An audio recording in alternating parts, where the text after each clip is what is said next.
Hi guys, my name is Aayush Ailawadi and today we have an interesting chat lined up for you. Now, Chinese technology company Tencent has surpassed Facebook in market value and has become the first Chinese tech company to break into the world's 5 largest companies, which include tech giants like Apple, Alphabet, Microsoft and Amazon.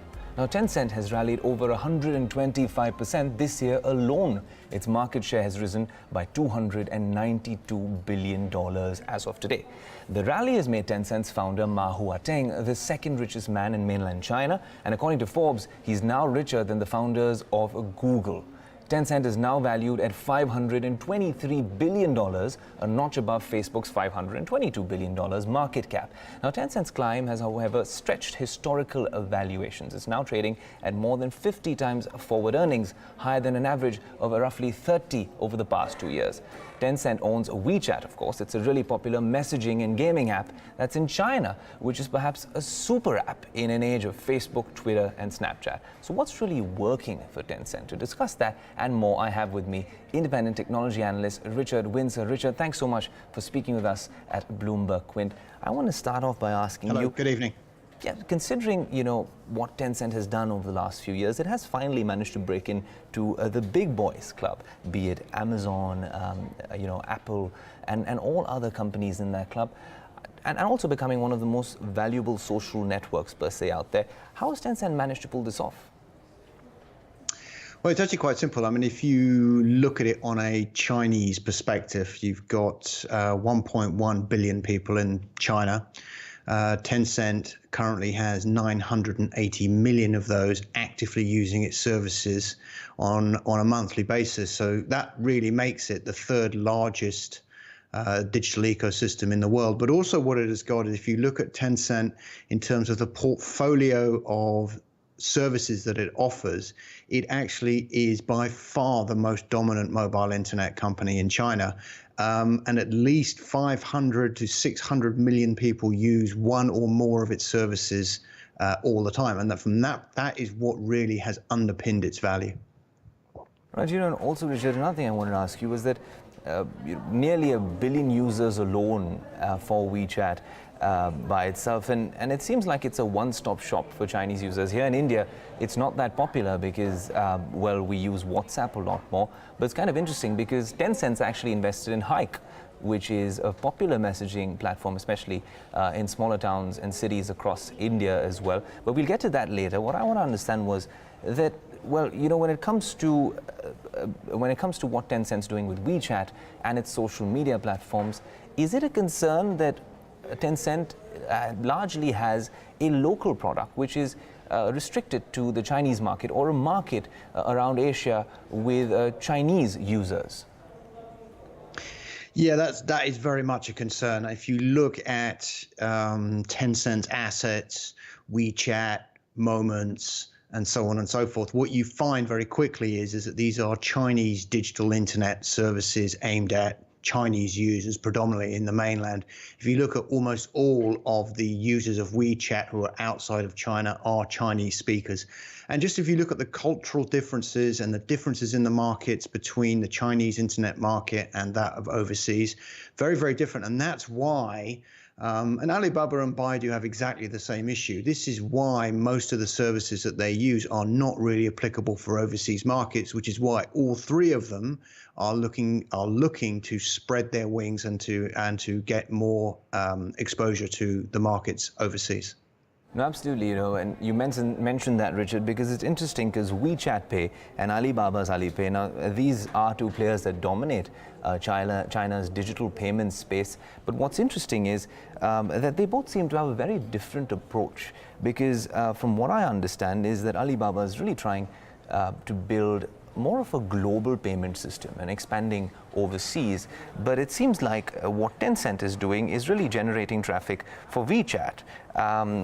How does, when you look at what Alipay is doing and what WePay is doing, how does Tencent's offering really stack up against Alibaba's? Okay. Right. Firstly, those two payment services tend to address different markets, which is Alipay predominantly and is dominant in the consumer paying a business for a product or service market through typically through the Alibaba platforms, whereas WeChat is predominantly person to person. So that would be, me sending you some money or me paying a small business that's, owned by a single person for one of their services. The other thing to bear in mind is that Alipay is probably Alibaba's most significant overseas expansion strategy, whereas Tencent is looking more to do this through other international companies such as Supercell, which it purchased last year, and also, the speculation was rekindled last week when it became apparent that Tencent had accumulated 12% interest in Snap. Yeah, that's interesting you say that, Richard, because also when we're talking about expanding overseas, well, it does look like, Tencent, even with its WeChat ecosystem, is looking at exporting it to one market especially, and that's Malaysia. And that seems to be something that's gotten analysts excited about that proposition as well, because, well, essentially, in Malaysia, it's a big, big population of Chinese speakers out there as well, nearly a fifth of their population. And also, well, Tencent's managed to get a payments license to operate. So the whole ecosystem as is would be exported to Malaysia. Yes, that makes some sense. But again, I would stress that it only really makes sense from the point of view of those users that speak Chinese.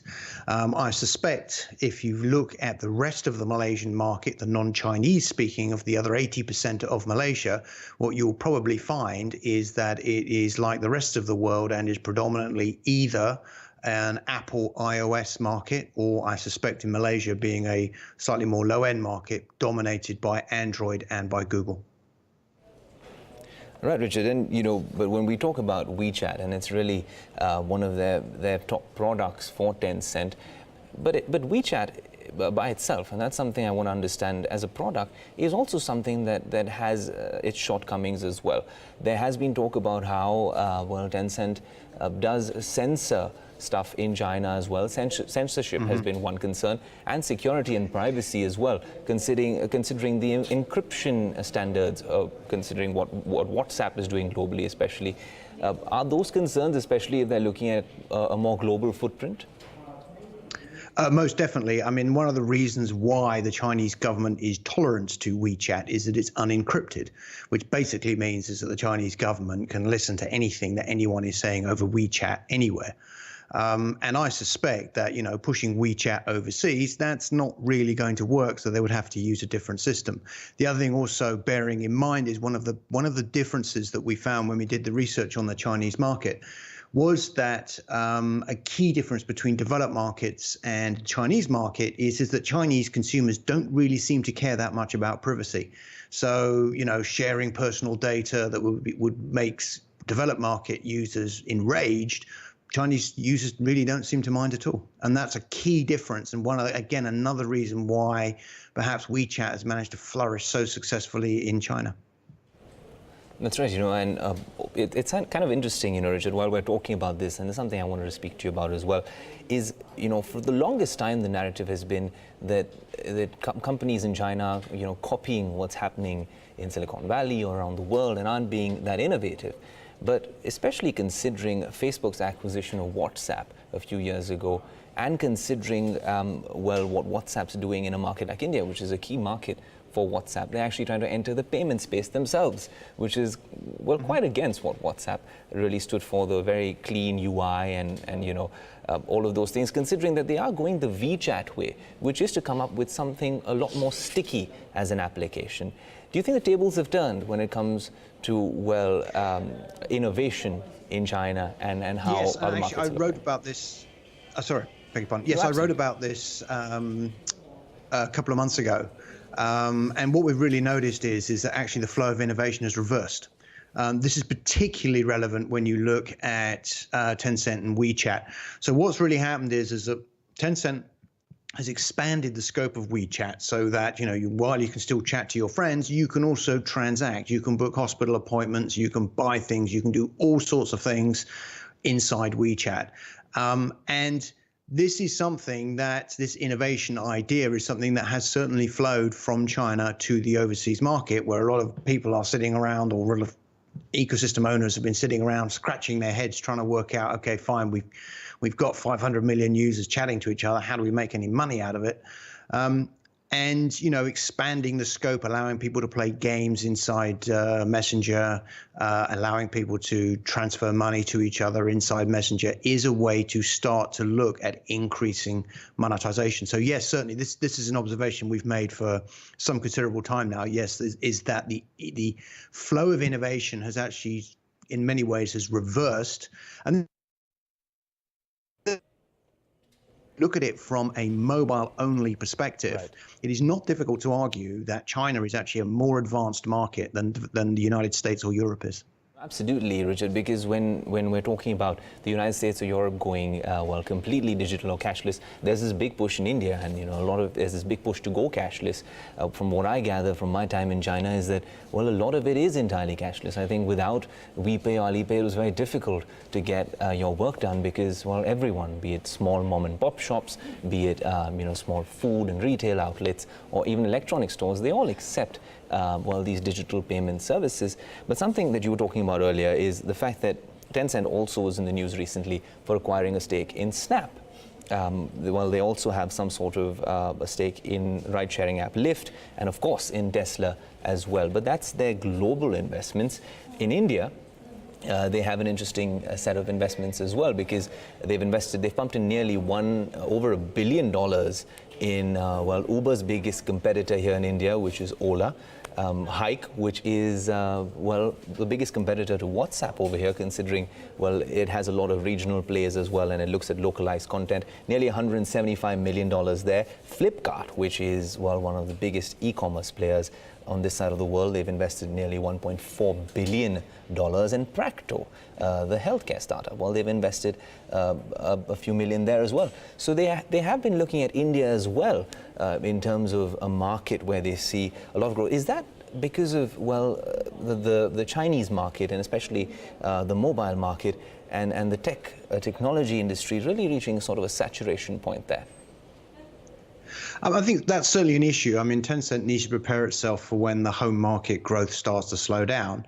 And quite frankly, when you look at India, you've got 1.3 billion people. Admittedly, they are, lower end or lower income people than the net average of China, but that still represents a very substantial opportunity on its own. And again, if you look at Amazon, for example, Amazon is absolutely determined they are not going to lose the Indian market the same way they lost China. And so there is a significant opportunity to make a good return and see growth coming from the Indian market. The other thing that also works very well in Tencent's favor is, like China, like Africa, India is going to be a mobile-first market, which what that means is that people predominantly will always turn to mobile first before they try to use internet services on fixed. And this is really because in India, like China, like Africa, mobile is a better place to access the internet compared to developed markets, where what you find is that fixed internet is both faster and more reliable. So from that perspective, India is a better fit for Tencent than it is for perhaps for Google or Amazon, simply because of the differences in the market. Right, Richard. I think this was some interesting insights. Thanks so much for joining us from London. And for all of you who've tuned in, it's official. Tencent has now joined the Big Boys Club. They have officially replaced Facebook from the top 5 largest companies in the world. Thanks so much for tuning in. And of course, you can like, comment, subscribe, share, everything out there when you're watching this on whatever social media platform that you are. Thanks so much for tuning in.